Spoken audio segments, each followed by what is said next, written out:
है। पादप्लवमेकमेव हि भवान् बोधे स्थितिशावताम् वन्देऽहं तमशेषकारण परम रामाख्यमीशं हरिम्। रामचरितमानस में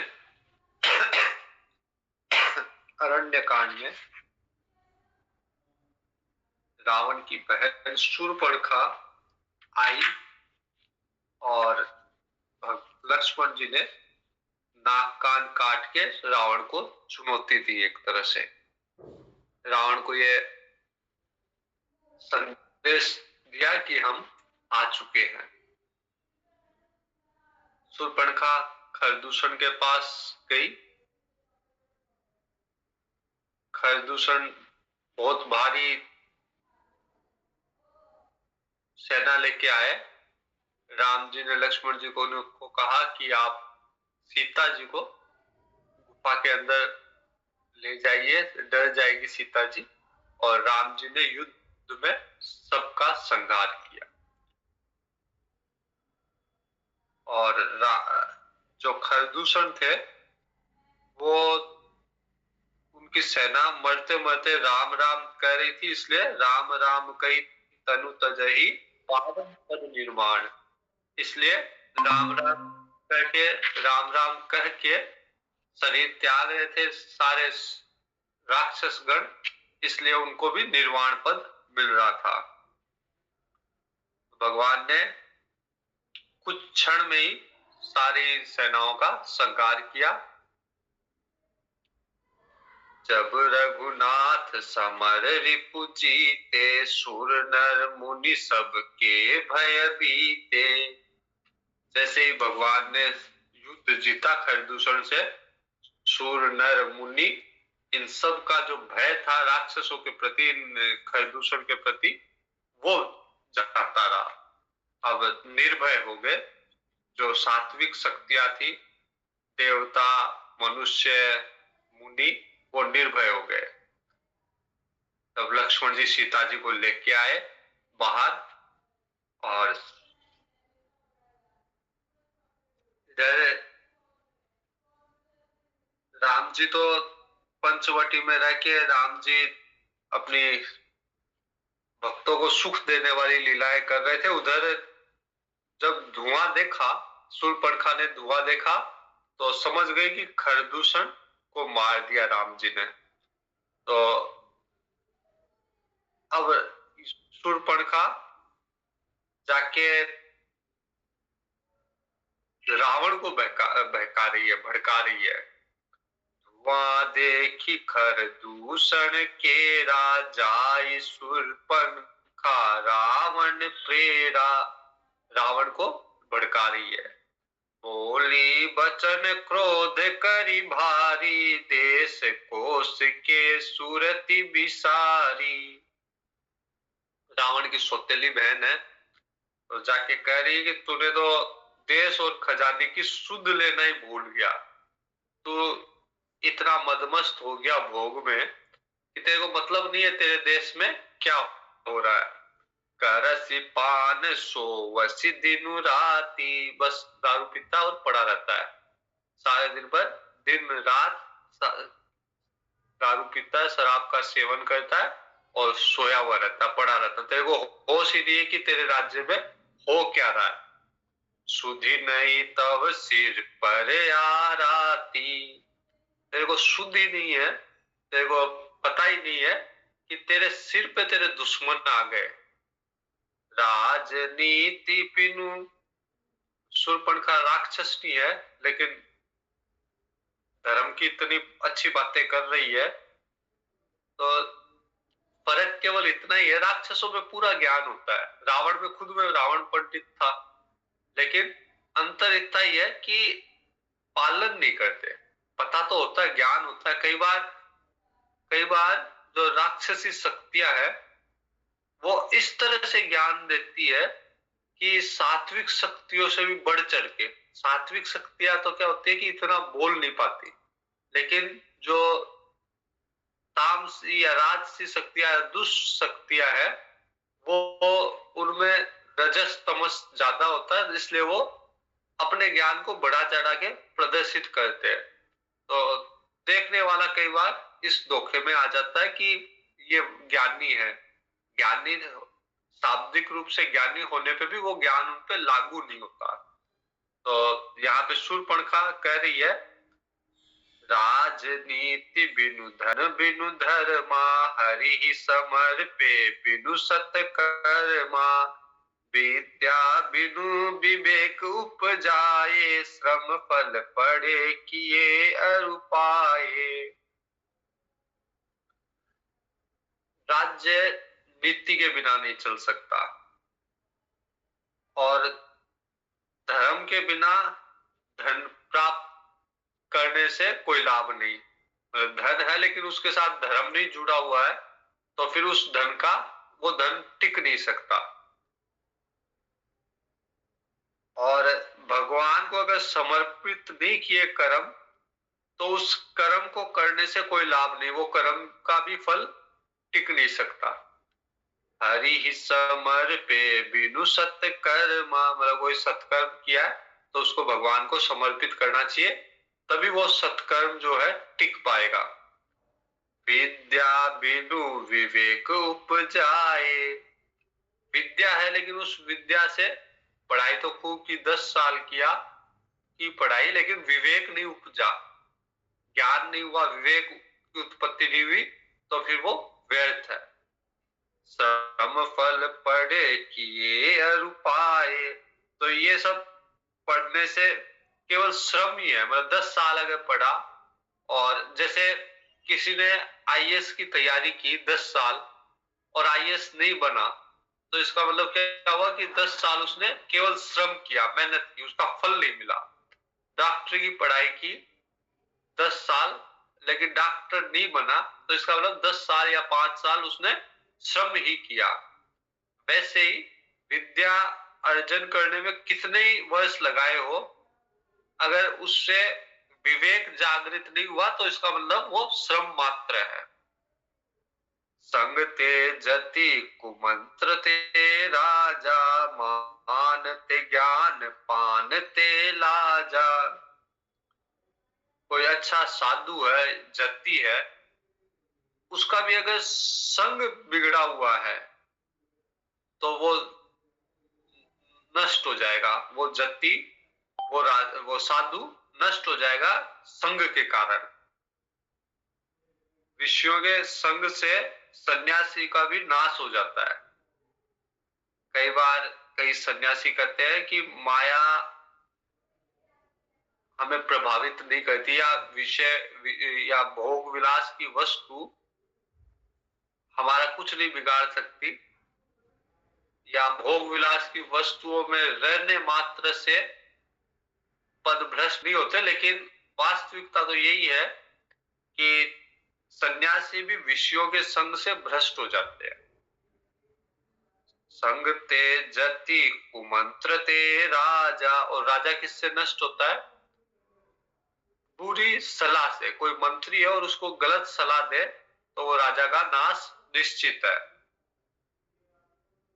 मानते ज्ञान पानते लाजा, ज्ञान तो है लेकिन ज्ञान के साथ मान भी है, अभिमान भी है, तो अभिमान के कारण ज्ञान नष्ट हो जाएगा, ज्ञान टिकेगा नहीं। और वैसे ही पान से, शराब पीने से, मदिरा पान करने से लज्जा नष्ट हो जाती है। फिर वो मर्यादा, धर्म, कायदे, कानून वो सब नहीं जानता, उसकी जो लज्जा थी वो नष्ट हो जाती है पान से। कुछ भी बोलने लग जाता है, छोटे बड़े का कायदा नहीं रखता। तो पान ते लाजा, पान से लज्जा नष्ट हो जाती है। प्रीति प्रणय बिनु मद ते गुनी, ना सही बेगी नीति यस सूनी। नम्रता नहीं है तो प्रीति नष्ट हो जाएगी। नम्रता न होने से प्रीति, और मद से, अहंकार होने से गुणवान। गुण कितने है लेकिन अहंकार है, तो कई जैसे कई थोड़े दिन पहले कोई बता रहा था, किसी के बारे में चर्चा चल रही थी, वो बता रहा था कि बहुत अच्छा नेता था, नेता अच्छा था, लेकिन अकड़ के बोलता था, अहंकार था, इसलिए नष्ट हो गया। तो अगर गुण भी है लेकिन साथ में अहंकार है तो वो भी नष्ट हो जाता है। तो शूर्पणखा बोल रही है कि मैंने सुना है कि ऐसी नीति है, ना सही बेगी नीति सुनी।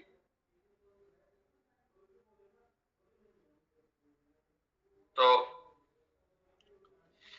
इसलिए रावण को कह रही है कि तू जो है दिन रात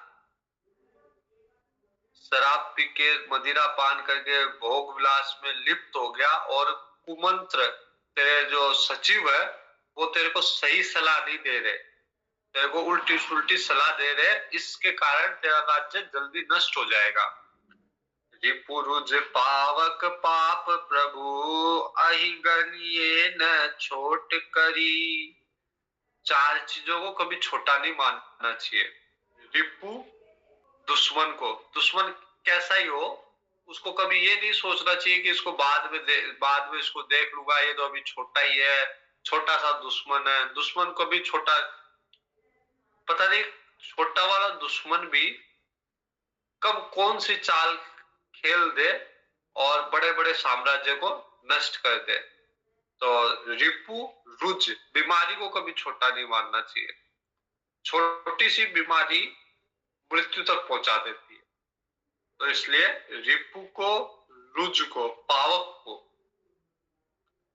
पावक अग्नि को कभी छोटा नहीं मानना चाहिए।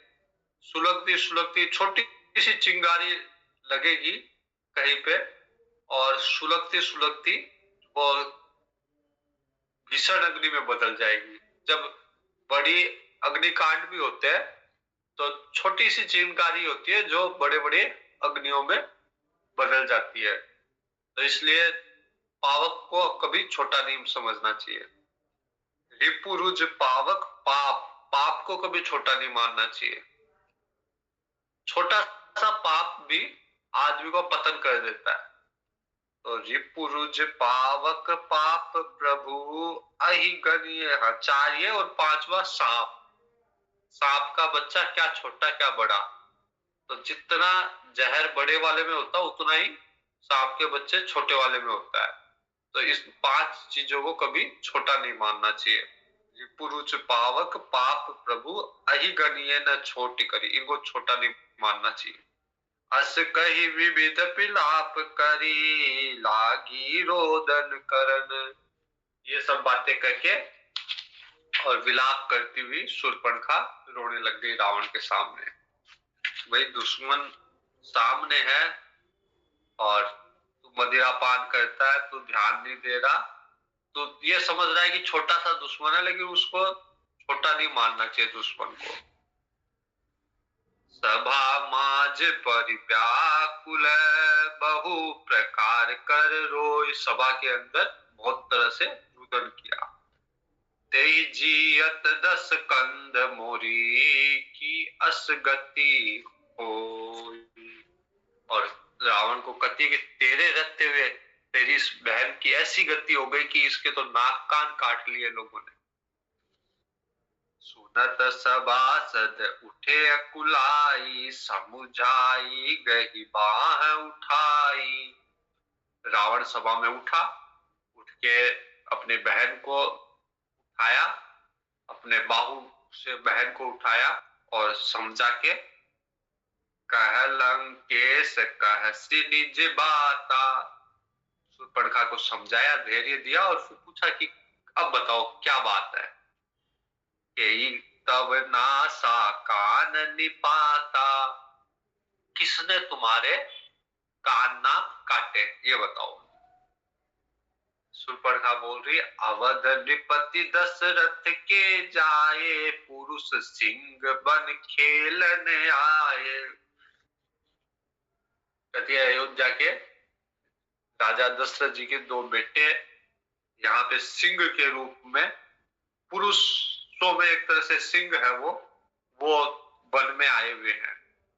समुझ परी मोही, उनके करनी, रहित निशाचर करी है ही धरनी।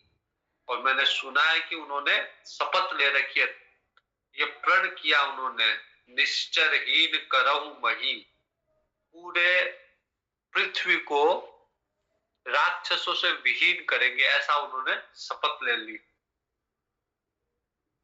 जिनकर भुज पल पाई दसानन, अभय भय विचरत मुनि कानन। रावण ने ये एक आदेश निकाल रखा था कि कहीं पे भी कोई भी गाय देखो, ऋषि देखो, मुनि देखो, उनको सबको जला दो। गाय देखो तो पूरा का पूरी गौशाला को आग लगा दो। ऋषि मुनियों का कोई भी गांव हो, पूरा का पूरा गांव जला दो। कोई यज्ञ कर रहा हो, कोई अच्छा अनुष्ठान दान पुण्य, कोई वेद शास्त्र पढ़ रहा हो, सबको जला दो, ऐसी आज्ञा थी। और केवल आज्ञा नहीं थी, रावण को खुद को भी पता चलता कि कहीं पे कोई यज्ञ हो रहा है, कोई भागवत हो रही है, कोई कथा हो रही है, कोई वेद का पाठ हो रहा है, खुद उठ के जाता, इंतजार नहीं करता कि मेरे सैनिक जाएंगे, खुद उठ के जाता और विघ्न उत्पन्न करता, वहां पे विघ्न करता, वहां उनको नष्ट करता, जला देता, पूरे के पूरे विध्वंस करता। तो शूर्पणखा कह रही है कि तेरे राज में अभय भय विचरत मुनिकान, ऋषि मुनि तो अभय हो गए, उनको अब तेरा डर नहीं है, निर्भय हो गए, निर्भय होके जंगल में विचरण कर रहे हैं। किस लिए? क्यों? क्योंकि राम और लक्ष्मण का भुजबल प्राप्त हो गया उनको। जिनकर भुजबल पाई दशानन, कि जिनका भुजबल, जिनका बल प्राप्त करके ऋषि मुनि अब जंगल में, वन में अभय होके विचरण कर रहे हैं। देखत बालक काल समाना, अगर इन दो बालकों को देखेंगे, काल के मापदंड में देखेंगे, तो वो तो बालक है। तो इन राजकुमारों को अगर काल के मापदंड में नापा जाए तो वो तो बालक है दोनों। परम धीर धन भी गुण नाना, लेकिन है परम धीर, धीर भी है, वीर भी है, धनुर्धर भी है, और पता नहीं अनेक गुण है उनके उनके अंदर। अतुलित बल प्रताप दो भ्राता, दोनों भाइयों में अतुलित बल है, कोई उसकी तुलना ही नहीं है उनके बल की, और तेज प्रताप भी है। खल बद सरत सुर मुनि सुख दाता, मुनियों को तो सुख देते हैं, और जहां पे दुष्ट मिल जाते हैं, राक्षस मिल जाते हैं, तुरंत उनका नाश करते हैं, तुरंत उनका वध करते हैं। ऐसे है ये दो बालक। शोभा धाम राम अस नामा, जो बड़े वाले हैं राजकुमार, जो शोभा की धाम है, उनका नाम तो राम है। तिनके संग नारी एक श्यामा, जो बड़े वाले हैं राम जी, उनके साथ एक सुंदर नारी भी है। शूर्पणखा जानबूझ के बता रही है, क्योंकि शूर्पणखा अपने भाई की आदत जानती है कि मेरा जो भाई है रावण है, ये स्त्रियों के प्रति अत्यधिक आकर्षित रहता है, तो इसलिए जानबूझ के कह रही है, तिनके संग नारी एक श्यामा, एक जो नारी है उसकी अब प्रशंसा कर रही है। रूप राशि विधि नारी सवारी, विधाता ने उसको एकदम रूप की राशि बनाई है उस नारी को। रति सत कोटि तासु बलिहारी, हजारों रति मिलके भी वैसी नहीं बन सकती जैसी सीता जी है। तासु अनुज काटे श्रुति नासा, और जो तू पूछ रहा है रावण को कह रही है, तू पूछ रहा है कि किसने नाक कान काटे, तो उन राम जी के छोटे भाई ने काटे। सुनु तब भगिनी करहि परिहासा, और केवल नाक कान नहीं काटे, ये सुन के कि मैं तेरी बहन हूं, हंसी और की मेरी मुझ पे हंसे हंसे, और बोला तेरे कारण मेरी हंसी हुई। अब आगे जो शूर्पणखा कहेगी उससे रावण को भी झटका लगेगा। शूर्पणखा कह रही है, खर दूषण सुनी लगे पुकारा, छन महु सकल कटक उन मारा, खर दूषण तिसरा कर घाता, सुनि दस शीस जरे सब गाता। शूर्पणखा कह रही है कि तेरे यहाँ आने में तो थोड़ा थोड़ा विलंब लगता, दूर है। वहां पास में खरदूषण थे और तेरे से तो मिलना भी दुर्लभ है। तू सुरापान करके भोग विलास में लिप्त रहता है, तो तेरे महल में अंदर कोई घुसने भी नहीं देता। मैंने पास में खरदूषण थे, खरदूषण को बुलाया। जब मेरे नाक कान काटे तो मैं सबसे पहले खरदूषण के पास गई और खरदूषण बहुत भारी विशाल सेना के साथ वहां मेरी सहायता के लिए आए। राम जी ने कुछ क्षणों में ही क्षण महु सकल कटक उन्हें मारा, कुछ क्षणों में सारी सेना को मार दिया। फिर खरदूषण और त्रिशरा, खरदूषण और त्रिशरा का भी वध कर दिया। रावण ने जब खरदूषण का वध सुना, खरदूषण और त्रिशरा का, तो रावण के भी पैरों तले से जमीन खिसक गई, क्योंकि खरदूषण भी छोटी मोटी हस्ती नहीं थी। उनको कोई मारने वाला साधारण हो ही नहीं सकता था। रावण के जितना का जितना बल था खरदूषण में। शूर्पणखा ही समुझाई करी, बल बोले सी बहुभांति, गयहु भवन अति सोच बस, नींद पर ही नहीं राती। शूर्पणखा को तो समझा दिया रावण ने और बहुत अपना बल भी दिखाया कि चिंता मत कर, मैं रावण हूं, मेरे में इतना बल है, इतनी शक्ति है, ये छोटे छोटे राजकुमार ये मेरे सामने है ही क्या, मैं इनका तुरंत नाश कर दूंगा। तो अनेक प्रकार से शूर्पणखा को समझा के उसको तो भेज दिया और खुद अपने भवन में गया। लेकिन वहां फिर वो सोचने लग गया। रात भर नींद तो आई नहीं रावण को। रावण सोच रहा है, सुर नर असुर नाग खग माही, मोरे अनुचर कह को नाही। मन में विचार कर रहा, रात को नींद नहीं आ रही रावण को।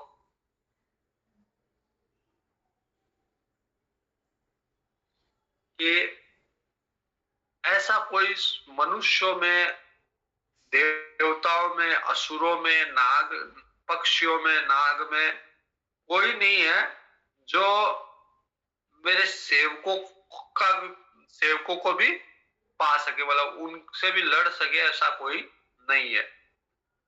खरदूषण से लड़ गए और लड़ नहीं गए, मार दिया उनको। खरदूषण मोहि सम बलवंता, खरदूषण तो मेरे समान बल वाले हैं। मेरे सेवकों से लड़ने की हिम्मत किसी देवताओं में, ऋषि में, मुनि में, मनुष्य में, नाग में, असुर में नहीं है। खरदूषण तो मेरे जितने बलवान हैं, उनको किसने मारा होगा? तिनहि को मारई बिनु भगवंता, बिना भगवान के और तो उनको कोई मार नहीं सकता। सुर रंजन भंजन मही भारा, जो भगवंत लीने अवतारा। हो सकता है देवताओं का कार्य सिद्ध करने के लिए और भूमि का भार हरने के लिए भगवान ने अवतार लिया है।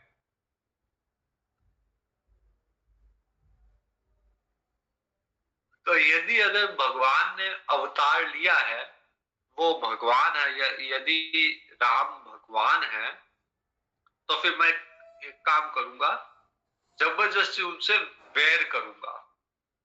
जो जो मैं जाई वैरू हट करहूं, जबरदस्ती हट पूर्वक वैर करूंगा उनसे, अगर वो भगवान है। प्रभु सर प्राण तजे भव तरहु। क्योंकि इसका लाभ क्या होगा कि भगवान के बाणों से मेरे प्राण जाएंगे और फिर मैं भवसागर से मुक्त हो जाऊंगा। रावण भगवान का ही पार्षद है। जय और विजय रावण और कुंभकर्ण। तो रावण को अंदर से तो ज्ञान है, लेकिन श्राप के कारण राक्षस योनि में है। तो रावण सोचा अगर भगवान ही है तो भगवान के क्यों न भगवान के बाणों से मरूं, ताकि मेरी मुक्ति हो जाए। तो मैं जाई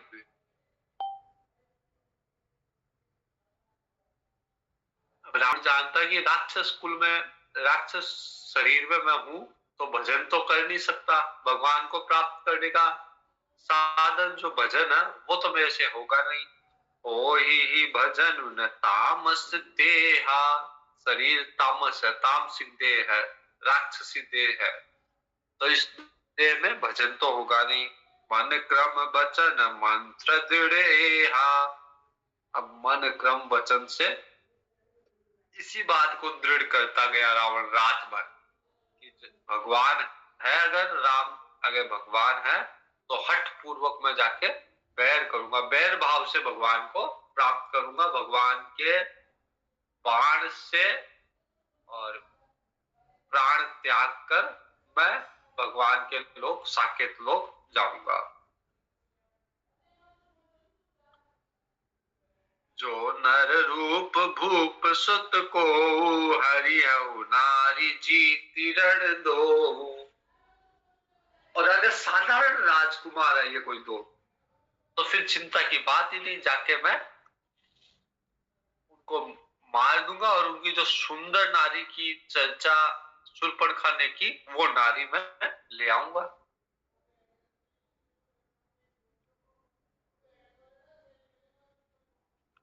चला अकेल चान चरित वा, बस मारीच सिंधु तट जयवा। तो अब रावण ने योजना बनाई और समुद्र के तट पे जहां मारीच रहता था वहां गया, मारीच के पास गया रावण। इहा राम जसी जुगति बनाई, सुनहु उमा सो कथा सुहाई। भगवान शिव कह रहे मां पार्वती से कि हे उमा, अब रावण तो चला गया मारीच के पास, यहाँ रावण ने यहाँ इधर राम जी ने क्या युक्ति बनाई वो मैं बताता हूं। तुलसीदास जी की जो शैली है, शब्दों का जो चयन है, उसमें भी कुछ ना कुछ रहस्य रहते हैं। दो शब्द आते हैं, यहाँ और वहां, मतलब यहाँ और वहां।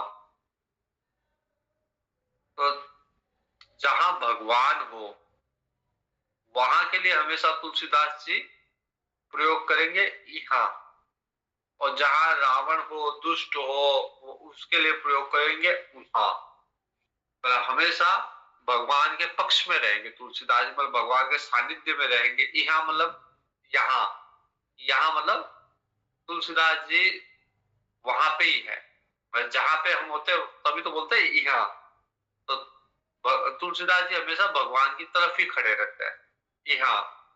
और जो रावण आदि कोई दुष्ट राक्षस है तो उसके लिए बोलेंगे वहां, वहां मतलब वहां, मतलब वो दूर है। लेकिन इस क्रम को भी तुलसीदास जी कई बार पलट देते हैं, कई बार भगवान को वहां बोल देते हैं और यहाँ कोई और। ये क्यों करते हैं कि जब यदि कोई भगवान और भक्त के बीच में है तो फिर तुलसीदास जी भगवान को वहां कर देते हैं और खुद भक्त की तरफ खड़े हो जाते हैं। यहाँ भक्त को यहाँ बना देते, मतलब मैं भक्त की तरफ खड़ा हूं और भगवान दूर है वहां। तो अगर राक्षस है तो भगवान की तरफ, लेकिन भगवान और भक्त में जैसे भरत जी आएंगे तो उस समय भरत जी को के लिए बोलेंगे यहाँ इधर भरत जी ऐसा कर रहे हैं, और वहां उधर राम जी ऐसा कर रहे हैं। तो जब भक्त मिलेंगे तो राम जी को छोड़ के भी भक्त की तरफ आ जाएंगे। लक्ष्मण गए बन ही जब लेन मूल फल कंद, जनक सुतासन बोले बिहसि कृपा सुख वृंद। लक्ष्मण जी कंद मूल फल लेने के लिए वन में गए, तो जानकी जिसे राम जी कहते हैं, सुनहु प्रिया व्रत रुचि सुशीला, मैं कछु कर ललित नर लीला।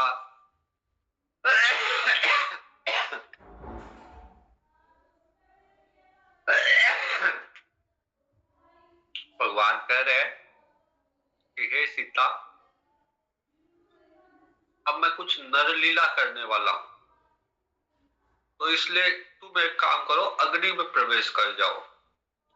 तुम पावक महु करहु निवासा, जो लगी करो निशाचर नासा।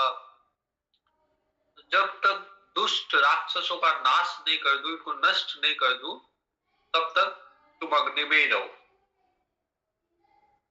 जब ही राम सब कहा बखाने, प्रभु पद धरि अनल समाने।